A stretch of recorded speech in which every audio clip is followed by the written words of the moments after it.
Thank you. Welcome, everybody, to House General and Housing. It's Friday, May 9th. And we're all here in body. It remains to be seen how much the minds are here. We'll find out as the day progresses. What we're going to do this morning, we're going to have a discussion about our calendar for the remainder of May. And then this afternoon, we are going to hear more testimony about the whole issue which we started, which is school building reuse. And we will also hear, I think, if, what's the number of the? H461. If H461 clears the Senate, it doesn't have, even though we don't have it, it takes a couple of days to get over here, we can decide whether we want to concur and take a straw poll. And just so it's our understanding that yesterday it had passed unanimously on second reading, but there is some sort of technical correction. So, and I'm not sure what that is, whether it's a dash or a period or a comma or. This is the unpaid leave bill. So we'll have Sophie and just to quickly not do a walkthrough, but just let us know what the correction is. In other words, let's go just back over the process. When the Senate takes a bill of ours, makes changes, and it comes back to us, we have two actions. One is several. We can concur. If we concur, we take it, actually, it goes to the floor. But the floor wants to know what our straw poll was, so we tell them what our straw poll. Emily, because she was the reporter of the bill. I was reporting. Oh, you were, so you'll tell us, that's right. Mhm. I'm sorry. She was the author, so Ashley will get up and announce the straw. And then the House votes whether or not to concur. If the House concurs, that's it. The legislature has acted and its message to the governor. Okay. And he either comes out without his signature, vetoes it, or signs it. Okay. There's a little wrinkle, which is, believe it or not, takes a little while for the Senate to actually get it over to us. After the Senate acts, for example,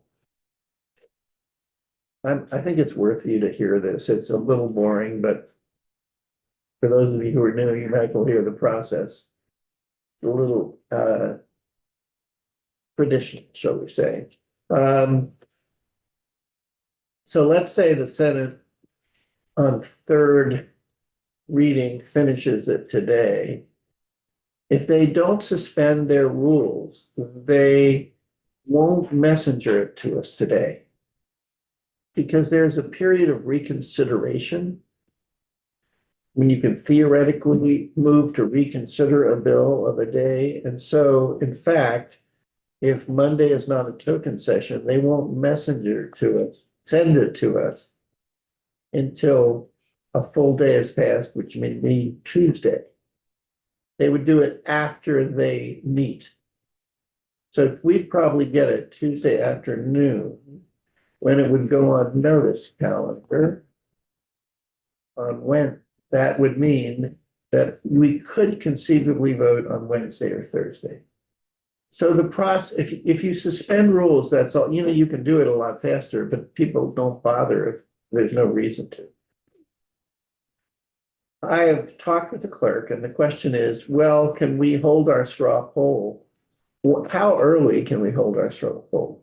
And the answer is when it's out of the Senate and on third reading, then you know what it is. And in other words, one little dollop of common sense has entered the rules. We may have our straw poll. So we think that by this afternoon, we can do that. Okay, any questions on that arcane procedural discussion?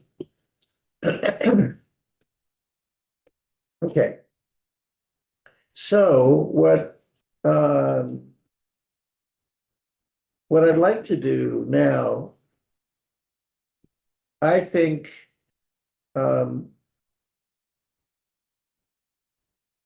we have a number of projects. We have to think about what are we gonna do in the remainder of our time? I know there's gonna be, as the session comes to a close, there's gonna be two things happening which will limit our ability to deal with other issues. One is weird things will happen with some bill of ours. Another is that we're gonna be on the floor for longer and longer periods of time.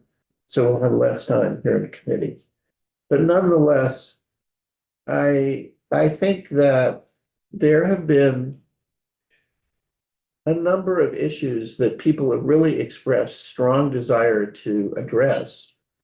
But they're kind of generic and the question is, which of them should we consider not doing next year, but considering maybe starting this year, taking testimony? And the issues that I remember, I'll just lay them out and then please add. One is we have an issue in mobile homes. And sort of what are all the areas where the legislature could address this obvious source of affordable housing, although less and less affordable. There are financing issues, et cetera. Also, the Senate has a bill on affordable rates, S-43. And I was just told about it today over breakfast. I might have that number wrong. Or rates of mortgage rates? Yeah, no, For manufactured homes? no, it had to do with rentals for the. Oh, the Hi, land. we're live.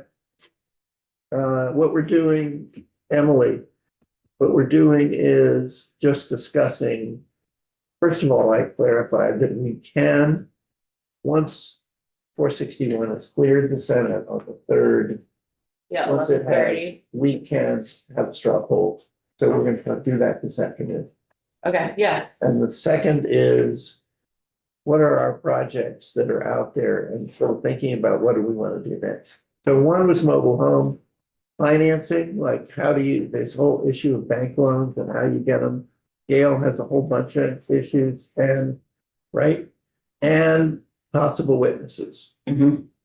Just as you're going through that, I remember one of the things that came up was categorizing it as real property Yeah. versus, okay, sorry. Yeah, And I just want to make sure. we don't- Go ahead. I was just gonna say regardless, Gail and I will be working on that this summer. Right. you're. Regardless? No, it was a joke. Don't mess me up. I'm already having issues with my words today. So mobile homes is one of these. Yeah. Another is common interest I was just subdivision. gonna, you Yeah. read my mind. Common interest subdivision, in other words, that's just a fancy word for condominiums. If I may. Although it's not just condominiums, the reason you say common interest subdivision is, oh, if you have a fairly large residential development that's put together and you have single family houses, but it has all kinds of amenities that go beyond sidewalks, it's a Pool or. pool and, senior center and all Trail. kinds of stuff, parks, et cetera. You have a big HOA with a lot of expenses, that's part of it. So that's one. We have I'm just running through them. I'm running through them, and And then then- let's go back. Got Okay. it, sorry. We have the whole issue of the VLRB. And I mean, I'll just add a patina to that.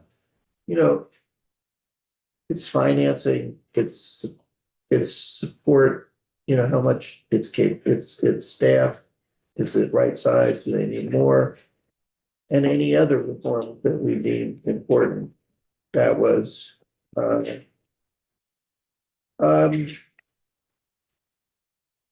there's the residential code, we don't have a residential code in Vermont. There have been study committees now for 2 years in a row, maybe even 3. The Energy Committee has a bill on this issue. They definitely want us to look at it. However, they don't want us to it's Scott Campbell. They don't want us to look at it until the study committee is done with it. So I don't It's think like that's building something code. we would, building up there. That's something that lies ahead, but we wouldn't do it. Yeah, that, they should have the report for their committee, or the study committee this summer. This So summer, we should yeah. have it in the fall. We'll have it in the fall.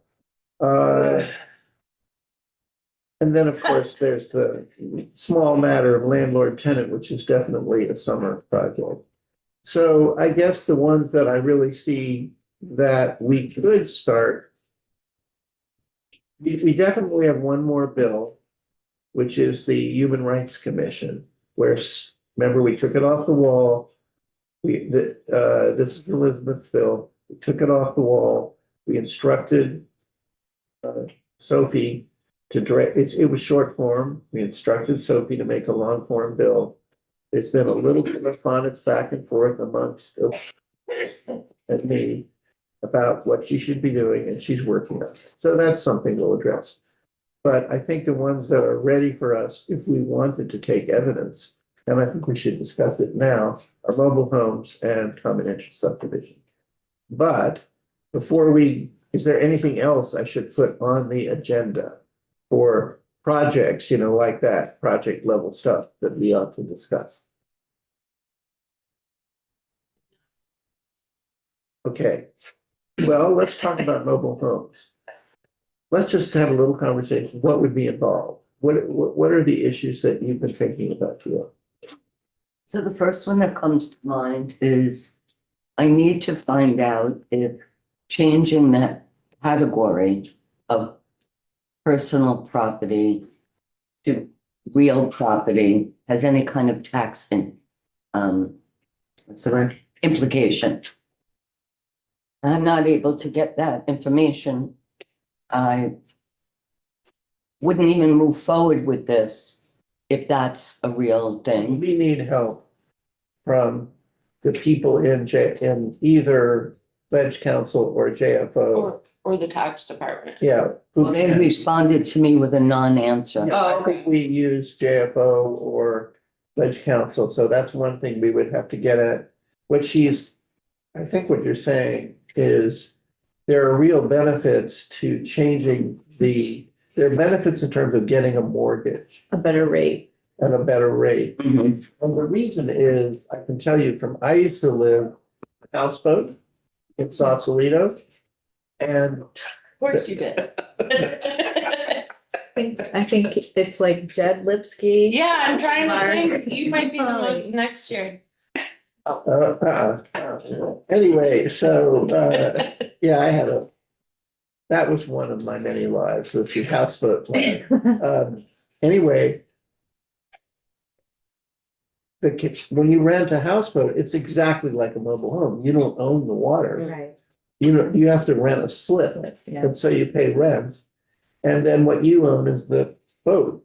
And Probably there is- deteriorating. there is one bank in Northern California that will write mortgages for houseboats. So consequently, they get what they want, the Bank of Marin. It Anyway, was the same at one time where it was so difficult to find a bank that would give someone a mortgage for a mobile home, and basically, because you don't own the property, it's too high a risk. So that's why right now the interest rate, what is it for a brick and mortar home? 7% maybe. So that means it's usually double. I think it's 6 point something, so it's 12% if you can even get the mortgage. And And you it's can, it's gotten better that you can get a mortgage. part of what's going on is two things. One is, remember banks, however, although 7% seems high to you, remember credit cards get 18%. And many, if you want to build a housing project and you're looking for money, you want some, and you need equity investors, they're going to want 15% or 12% on their money. So debt from a bank is the cheapest form of money, other than tax credit and all kinds of government stuff. It's the cheapest form of money. Since it's so cheap, relatively, banks are unbelievably conservative. And they tend to be reluctant to loan on anything that looks vaguely different than what they've done thousands of times before.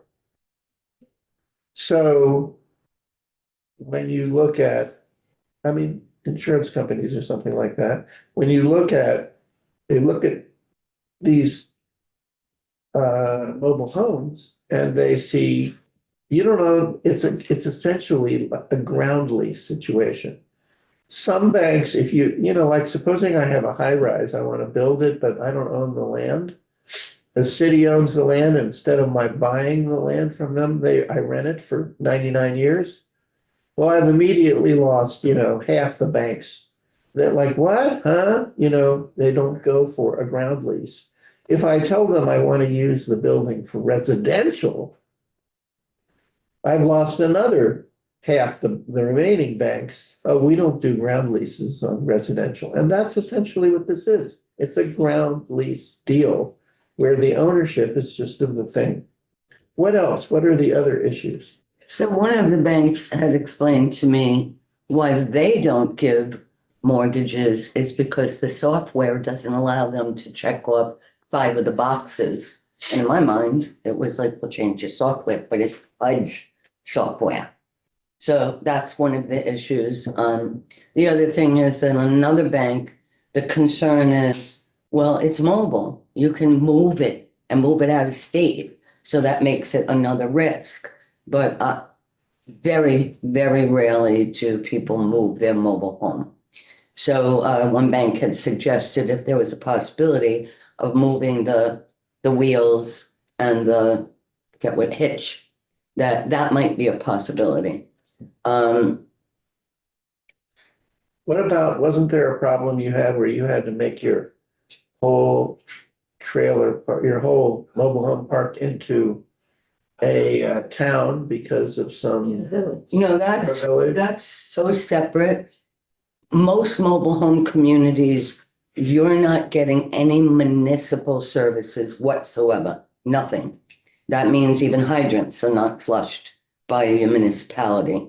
So in my mind, way back 5 years ago, when we became a co-op, it was great because now we have a say in the lot rent and who we choose to do any of the maintenance. And in my mind, something was missing for us to be able to get municipal services, or at least fire district was one of the first things that came to mind. And it's very, very complicated. And we didn't need all that much. And not every mobile home would be able to become a village unless there was benefit. For us at Westbury, there was benefit, but it was only because of the way the water system is distributed, where that's not the case with the other mobile homes in the 117 that are serviced by Champlain Water. So that's really so separate, the village part of it, the incorporated village part of it. But the fact that mobile homes do not get municipal services, mobile home parks don't get any kind of municipal services, that is an issue also. How to fix that? I don't even know if that can be fixed because most towns don't want to provide those services because you're private if you're in a mobile home community. They don't have to provide services to private entities. Well, it's something we could look at. All right. Mhm. All right. Does anyone, I don't know, Elizabeth, want to talk about this issue a little? Do you have people who could testify before we go to this? You do. Okay. So we could, and I can think of some people, obviously we want Chris Daly in here, but I mean, I think we might even want someone, I would want to know whether there's someone at VHCB or VHFA who is an expert on mobile. And there's also 2 experts on mobile homes in DHCD that have come in before to talk as well. What's his face? Sean Gilpin. Sean Gilpin, the director. Oh, they're retired. Right, and then I guess the new Arthur.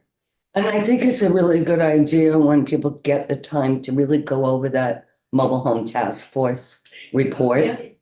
It's got a lot of, I mean, there could have been pages and pages more, but in that short amount of time, there was a lot there. They just didn't cover the realities of having a lived experience.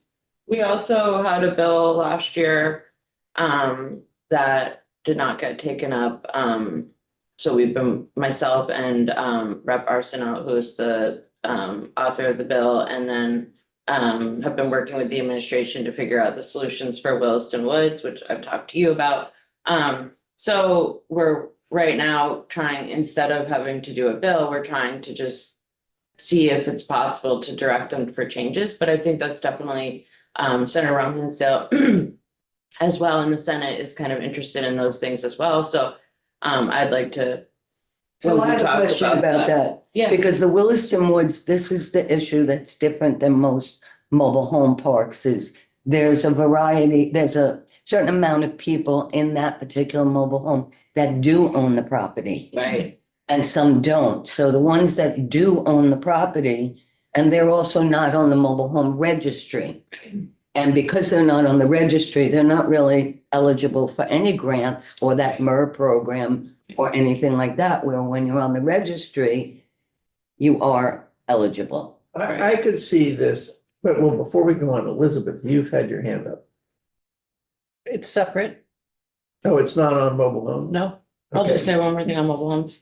I have great interest, again, Rep. Arsenault brought a bill forward last session that was, kind of it was called the definition of a mobile home. So so anyway, I have great interest in discussing more about mobile homes as we continue to build more different kinds of housing. I think it is an important, thing to talk about, so I think we could definitely take some time on that. So she approached me as well because she wanted to know why is the Williston Wood an issue? And it's also, that's another issue. Is it manufactured housing? Is it mobile home? Is it modular? Because in 1972, I think it was, the name changed, Right. but it's, people are still calling it mobile homes when it can be manufactured home. So really tightening it up, that what is the language and what should it be called? The one good thing that's happened over the last couple of years, people aren't calling it trailer park anymore. They are calling it mobile home communities, and that makes a big difference. Totally. Anyway, I'm in. Okay, so that's one issue. I'm in. Okay, well, let's talk about the other. I don't know if we may be able to do two issues. So there's common interest subdivisions. You, and then I'm gonna go to you. Yeah. Is there, Well, again, I was kind of putting, it's not the most pressing of issues as we're dealing with so many things in the building and emergency type of things, but there is interest from not just my constituents, but many members, constituents in the building have, since I have a bill, have asked, you know, are you guys gonna talk about it? So for background, we talked about this at the beginning of the session. There hasn't been any discussions about HOA law in many, if not decades. I don't know. I talked to the former chair of this committee, who is one of my predecessors, and she had said that they kind of got it. So that would have been like 10 years ago. So I think that there's it's not as controversial as an issue that we could kind of just suss out and kind of look at what the current, you know, not as fun, but we kind of look at what we have now, what people have been saying. If we want to, that could be just the marker of, I have the bill about the common interest, you know, data, or not database, sorry, yeah.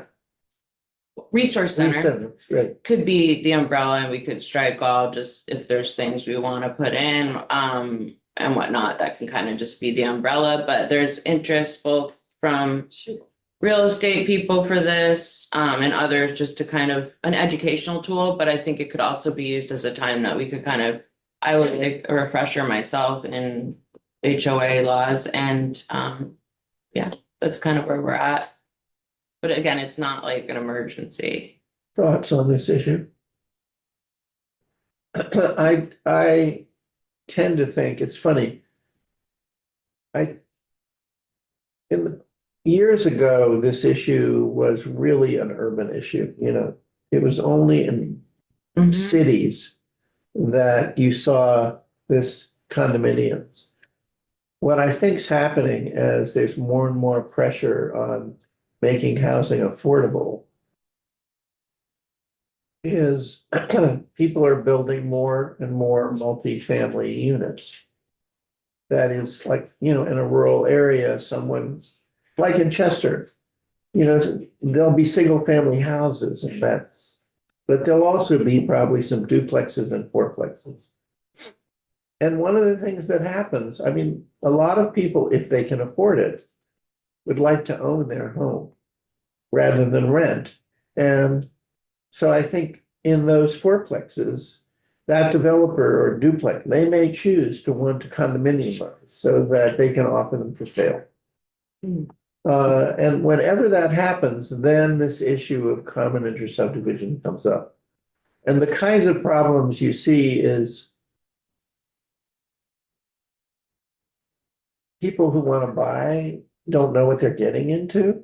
Right, that's why the real estate. The people want- real estate people are important because, in some states, you get a packet of information when you buy that, and the packet of information has in it the minutes for the last year, Mm, the budget, deferred maintenance issues all laid out.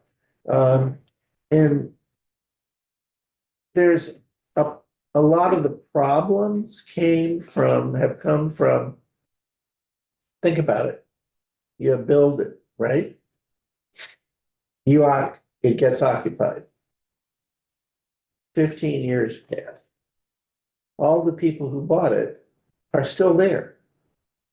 Somebody moves in and all of a sudden the elevator is showing signs of not working, or the roof needs replacing, or whatever. And the people who are there say, oh, well, we'll work on that later. And it's majority vote. And so people continuously defer maintenance until something really bad happens. Mm. Or the HOA starts from the beginning with the idea that you put aside every year a sort of reserve We have that, yeah. to do that, and they don't. They just don't. Every year they just push it off. And so there's just a lot of problems like that in these common interest subdivisions. And the question is, how far do we in Vermont want to go in terms of regulating them? I mean, we may not want to turn ourselves into the California version or something, but Never. we'll pick our own version of what is appropriate. And I have national experts who do have the information from other states. I just, again, with everything going on, it got a little delayed, but I can reach out to them as well and connect them with Magali to schedule national people who have information from different states. And no, we don't want to be the first in the nation on some sort of, and then take testimony from different people. Right, and people with lived experience. I guess my predilection, I don't think we have to decide between these two, but I think that we have to decide which one we do first. Because Magali's gonna have to try to sort of fit it in around all the other things we do. But before I do that, Elizabeth, you wanted to say something. I'd like for us to circle back to the beginning of the session where we talked about land banks and the responsibility or how to address delinquent ownership and abandoned properties. Right? I have, in my district, there has been an acute series of problems in this regard. And I'm positive that it's not the only district in the state with this problem, but we have to address the number of abandoned properties in our state where for some reason an heir who inherits a property has abandoned it, continued to pay taxes on it, but it in the case of Windsor has become a huge health hazard for residents, and there's really nothing in statute that allows town administrators to address it. we have two of those in my district, same situation, the heirs, and then they just pay the taxes, but they're a bit hazardous, like. They don't keep up with the law, not that that's the hazard, but it goes deeper, and one next to my friend's house. And it has like mice and rats and other animals flying, and right next to the house, and it's just vacant. Yeah, in this case, there's squatters, there's feces all over the place, there's needles, and all of that's happening without. So anyway, I have had a couple of ideas about it. I even talked with you, Emily, between sessions about it. Yep. I have a couple of ideas about how to address it, but then the DHCD study came out, which included the idea of a land bank and which seems like something of a middle ground that we could at least explore. Well, and I mean, it seems to me like there are two, to my knowledge, at least at this point, which is pretty primitive, there are two avenues. One is the land bank. And there we have them doing a follow-up report to us, which is due in November, which hopefully will be the basis for a bill. But also, it would seem to me, I know we've made the whole issue of tax sales. We've made it harder and harder for a tax sale to happen because we want to protect people. We don't want to throw them out of their homes. Yeah. It seems to me that it wouldn't be rocket science to write an exception to some of the barriers and say, if there's nobody living there, you can do it faster. And there are other things like we could enable a town that has obtained a property through tax sale of an abandoned property. We could put provisions on it so that anybody who purchases the property, this specific type of property, must use it for the betterment of the community and, have kind of, so if that means low to moderate income rental, or it means transitional housing, which we have a total dearth of, or some of the other things types of housing that we can't seem to get our arms around because it costs too much. This might be a kind of intermediary solution for something like that.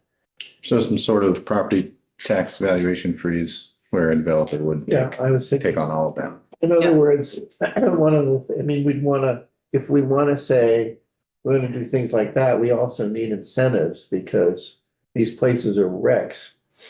And it's very expensive to fix them up. Well, the longer they go Yeah. abandoned. the So worse. we need, The more right feeling. People that own I mean, so they're not sitting there, that there's some kind of consequences. well, that's another, but just to go what Joe said, in other words, we could think of, I don't know, tax abatement or some sort of stimulus that would encourage people to buy these houses.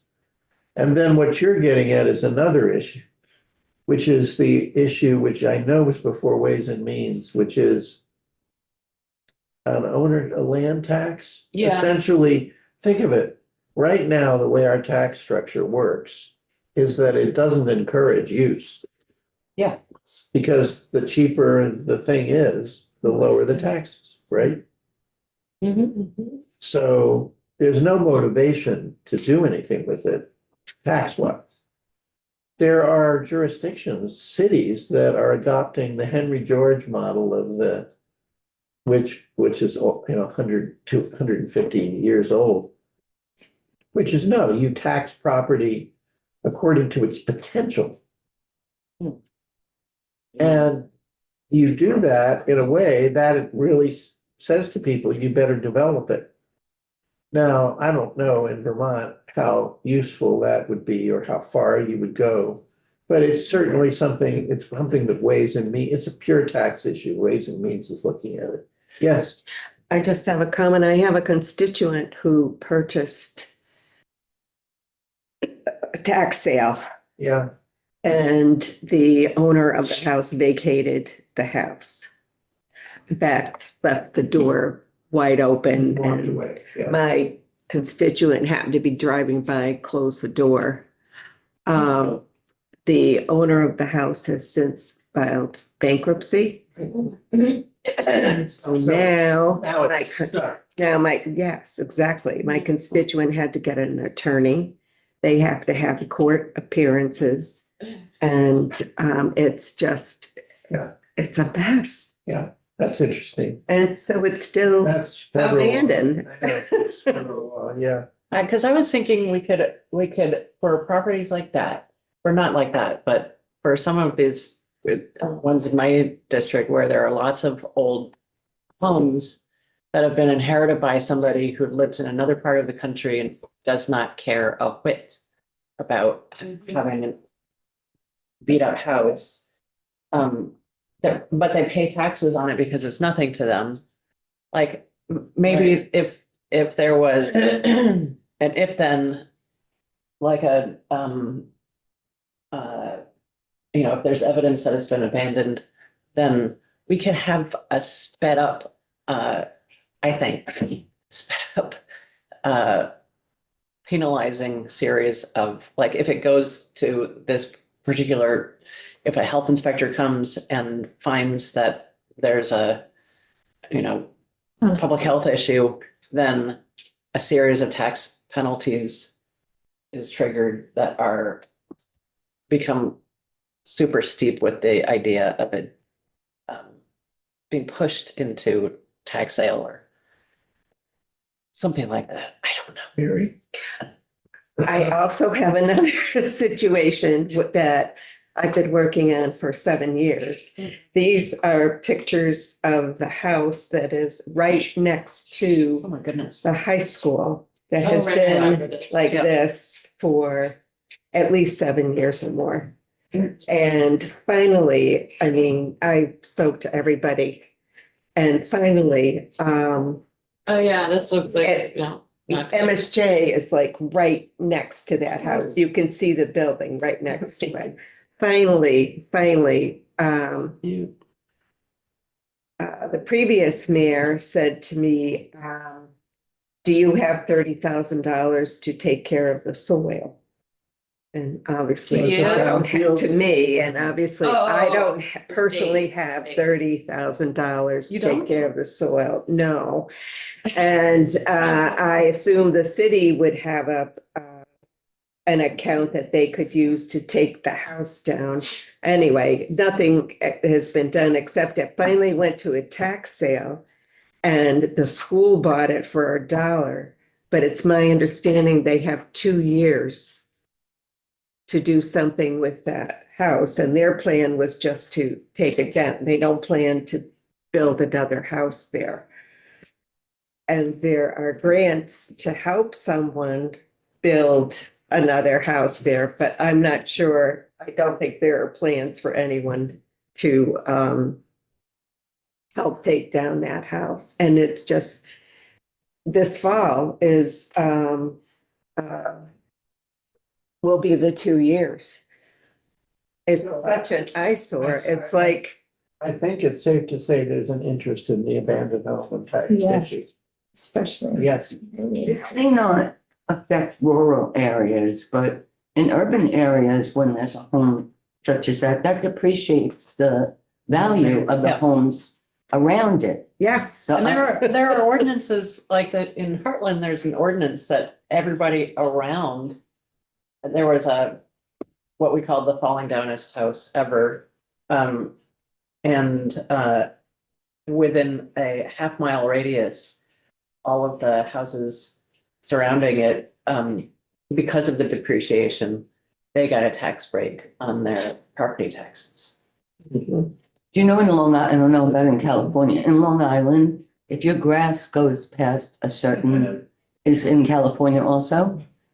If your grass goes past a certain height and it's not high, you get a notice, you get a warning. And if you don't mow it, then you get a fine. Just to keep the area where the value of the homes is high. That kills me what you just said, because then everybody's actually losing. Like the state loses. Yeah. Mhm. And Exactly. the problem isn't getting solved. Mhm. And the person who's being egregious doesn't, doesn't have to do anything.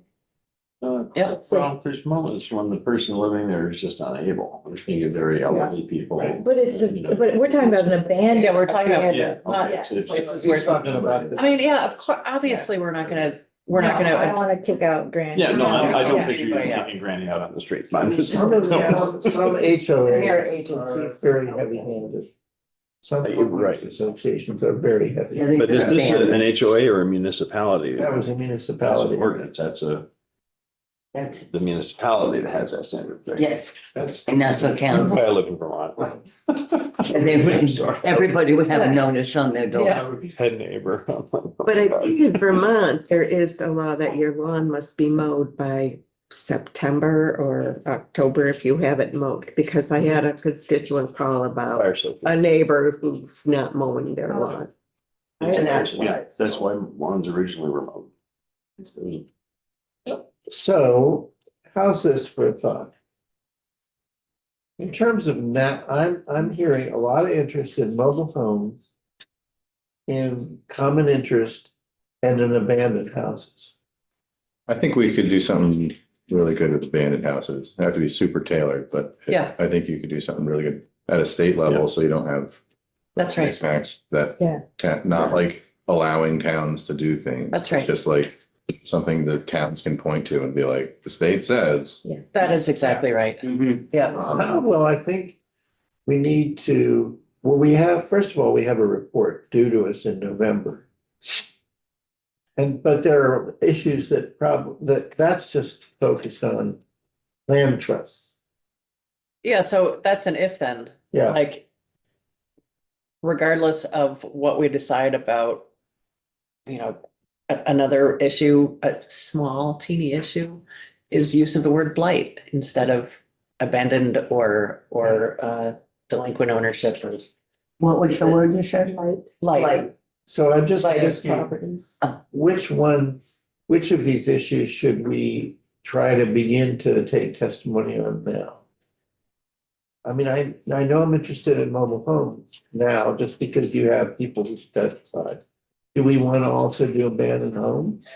I think abandoned homes first. I'd love to I be do. able to get the Windsor people in to say what's going on at the, Okay, And what about abandoned buildings that are owned by the state?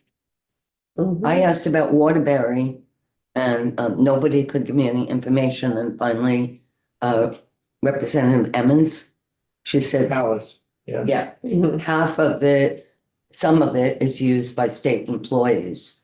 And you couldn't possibly, well, actually, what's Wendy's last name? The Senator? Harrison. Harrison, thank you.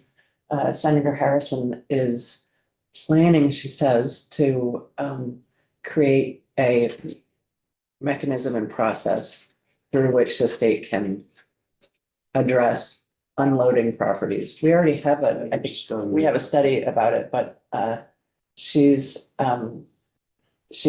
planning to take that up and address it next session. So because we were trying to get the Windsor Fix and Lands also Mhm, addressed. mhm. It sounds to me like we have a lot of interest in abandoned house issue. And we have a lot of interest in the mobile home issue. And maybe what we should do is brainstorm. We don't have to do it right here, but immediately. I mean, like just one-on-one or whatever with Magali, who would we bring in to testify? And begin to take testimony on these issues. And I mean, the risk is, I realize that it's late in the session and we might do no more than take testimony, and then we'll have to remind ourselves, What we Thanks. heard. yeah, what we heard. I mean, next January, we're gonna have But to. it's sort of like elves and shoemakers. I mean, we're just laying the groundwork for, Also, yeah, we're laying groundwork, but also what I would like to do is ask for volunteers as to who would spearhead sort of continuing to think about this project even over the summer, and then sort of as we move into the session. In each, like, I'm assuming, Gail, I'm assuming that you would be willing to spearhead the issue on mobile home. Absolutely. Okay, so what that really means it's thankless and rewardless work in the sense during the summer, we don't get paid. Part of your job. Yeah, it's just part of the job. Mhm. And I think, am I hearing an interest on your part in the abandoned home issue enough that you would take that role, or do you want someone working with you, or do you want, I mean, I think it really helps to have a member of the committee who, people who are interested enough in this to pursue it. I'm glad to pursue it. I also would like to work on the landlord tenant. Yes. There's more than one thing. Yep. Okay. Magali, you will, let's, oh, I'm sorry, go ahead, Joe. I was just thinking about the abandoned home thing Yeah. and less of someone taking the lead or anything like that. I think it would be a good idea to just maybe go to select board meetings or whatever the town government's meetings. And talk to them And about just give what, them a heads up of like, hey, this is something we're working on. what are you doing? I see myself going to all three towns and just being like, can you guys give me a half page of like, here's the things we're concerned about. You could go too far and take somebody's home that we don't want to. Yeah, But I don't think we should have the ability to do that. And here are things that I think are a good way of doing it. And then just having that list of how towns are feeling and like. 'Cause We I, ask VLCT to help. you certainly can, yeah, absolutely. I know for a fact, speaking to some people back home of like ideas they come up with, where me personally, I'm like, it might be a bit far. Like, If Joe thinks it's. Kids definitely- draconian. I'm like, I don't know about, you know, and, I'm just not a big, fan of, text for it. condemnation, No, overreach, regular. town taking somebody's property. Yeah. I'm just kidding. Oh, It's condemnation, yeah. No, Word no, for it. it's the, It's it's. eminent domain. Eminent domains, yeah. Yeah. Okay, Yeah. well, yeah, there's some people who are more Eminent dominations. thought of eminent domain taking stuff, and I'm like. Well, it's also. I think They're one of banned. the- well tailored thing would One be of the- Romaine Tenny. Yeah, I mean, one of the, great song.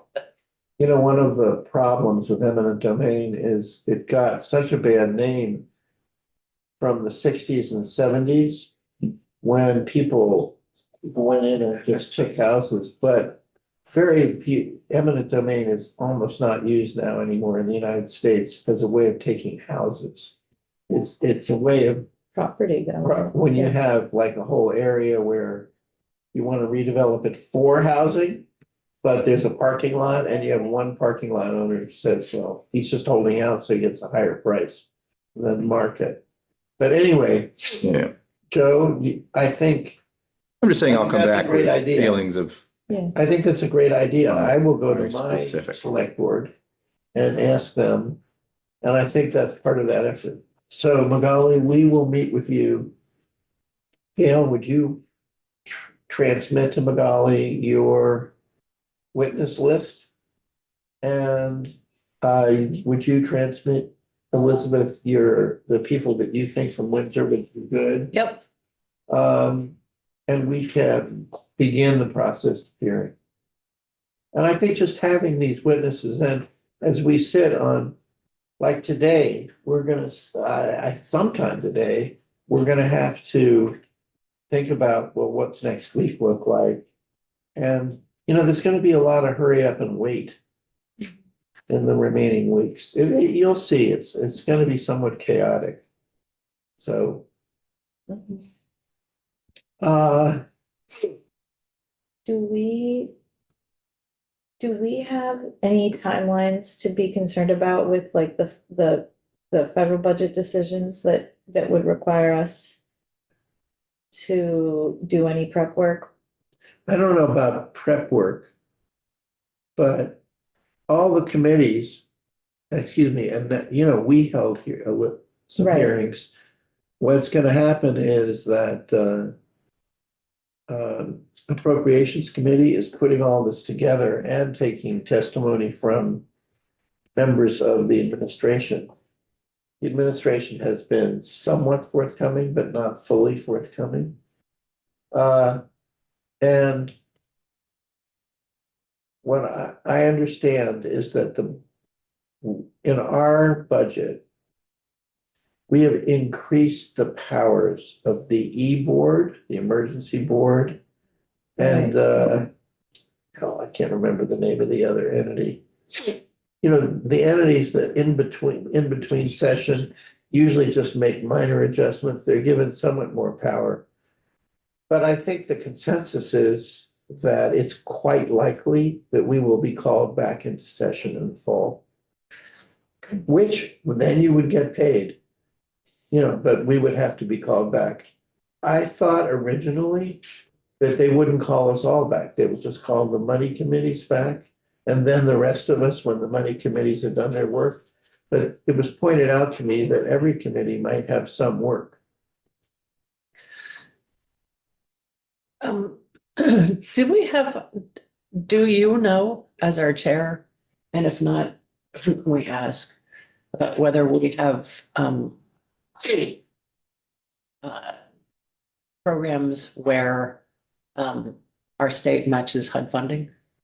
Yes, Yes, you do know? Yes. we do have programs like that. And one of the big issues that we're gonna have to face. Part of the problem is we don't know what's gonna happen. It's, Well, my question is not whether we know what's gonna happen at all, but before anything happens, should we look at those programs and just discuss a possible contingency, like if it says in the law matching HUD funds, maybe we should decouple the program from HUD somehow, or create a third way. Would we be disabled from giving any money to something Yeah. if it was assigned a zero? If it was, right, if it only exists because of HUD fund matches. this isn't across the board problem. It's not just HUD. I know, but this is our area, and maybe we could at least enumerate what those are and discuss as a committee whether we want to or can address it. Do you mean to decouple now?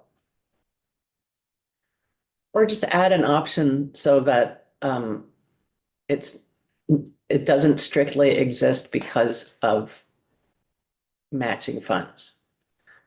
Like if this program can raise money outside of HUD funding, it should be able to. What I have been asked is, I've been asked by Ways and Means how they can begin to define the list of possible recipients of state aid that do not now have state aid, to include, and to do it in a way that would include some private organizations that are essential to the state function. So an example would be all the NeighborWorks organizations. They're private, but they're it's not that they're dependent, they're literally carrying out our functions. Like, for example, VHIP doesn't, just gives money to them, and they're the ones that match they work with the organization. What is it? I always forget. The entity that matches, that takes all the homeless and matches it, and figures out their needs and prioritizes. Community. Continue.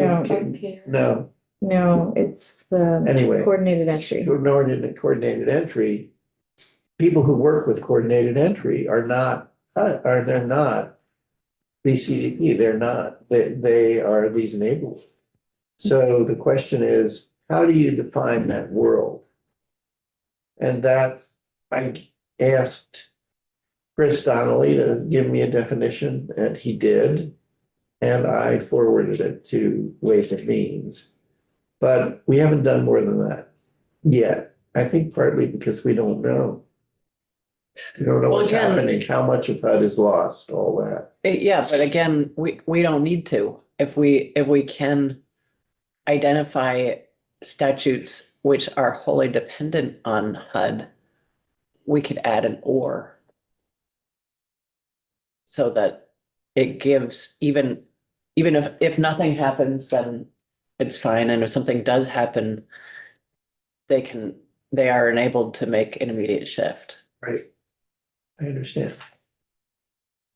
I think, let me talk to a few of our housing people like VHCB, et cetera, and ask them about this and ask them whether this is worth testimony on. Is there anything else that we should discuss at this point? Our afternoon, we're going to take up school building reuse at 1. Yes, Joe? Are we gonna talk about why we didn't take up our bill today? Which bill? 125 on the floor. Oh, right. My apologies. I moved that we delay 125. Okay. The reason I did is because I was approached by, my apologies, this was on my mind, but I couldn't, thank you, Joe. I was approached by Jim Harrison. And Jim indicated that he'd been approached, of course, by the court. The issue is the supervisors. Yep. And he'd been approached by the court, and was I open to the idea of an amendment which would change that issue to a report back? And I explained to him, Jim didn't know much about the issue at all. I explained to him that what the issue involved, and that we really were just basically we were basically making the change so that the matter would be before the Vermont Labor Relations Board, which makes these decisions all the time. And so I said, if there was a report, I wasn't opposed to some sort of process or report back, but the report back would have to come from the Vermont Labor Relations Board.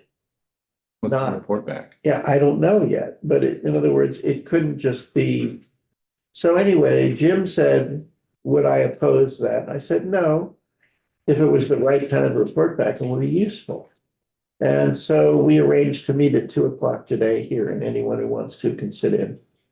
But the question with Sophie, and the question I posed to Sophie is, what are we talking about here? So that's where that is. And Jim made the mistake of thinking that it was on notice today, and he didn't know that it was actually being heard today. So I did him the courtesy of saying, okay, I'll push it a day. That's where it stands. I know what could happen, which is but I just don't know if it's legal. I have to talk to, I have to talk to Sophie. I mean, I know, I wouldn't personally want, well, first of all, I wouldn't want to do anything without just letting you guys know. And then, of course, it all comes back to us, because if he proposes a floor amendment, then we have to vote on the floor amendment here. So, but that's where it stands now. And I certainly personally wouldn't support anything that changes the underlying issue.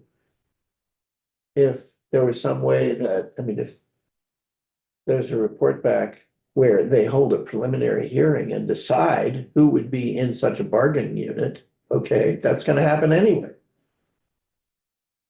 But that's where things, but mostly I just felt, honestly, Jim Harrison mattered, what Jim wants to do matters to me. And if we can make this more bipartisan than otherwise, I think that's a good thing. So let's just see what they come up with. That was my apologies. So it's going to be heard. Like it would have been heard today, it will be heard on Tuesday. It's just a question of whether there's an amendment crafted we like, or just he's gonna do an amendment we don't like. Right. So there it is. Thank you. It just, I can't even, because judiciary, after they left our committee, spoke to judiciary for Right. an hour and a half. I know. And I think they're being disrespectful to us. We passed the bill out of our committee. Right, but they have a And drive-by. I think it was rude of Jim Harrison to come and speak with you about changing the whole procedure. I really do. I'm sorry, but Well. that's how I feel. I mean, Don't you think it was better that he came to me rather than just introducing the amendment? We can't stop him from issuing and you introducing an could, amendment. right, right. So I'd rather work on the amendment and see if there's something harmless that we can do. I just think it was rude of him to do that. Because we have had this bill for how long? And we've had testimony from judiciary, not once, but twice. And I don't know what the issue is with them because the labor board makes the decision. Right. Let them do their job. There was, just so you know, to be clear, in the end, matter was not resolved they were split amongst various views in the drive-by, and so nothing happened.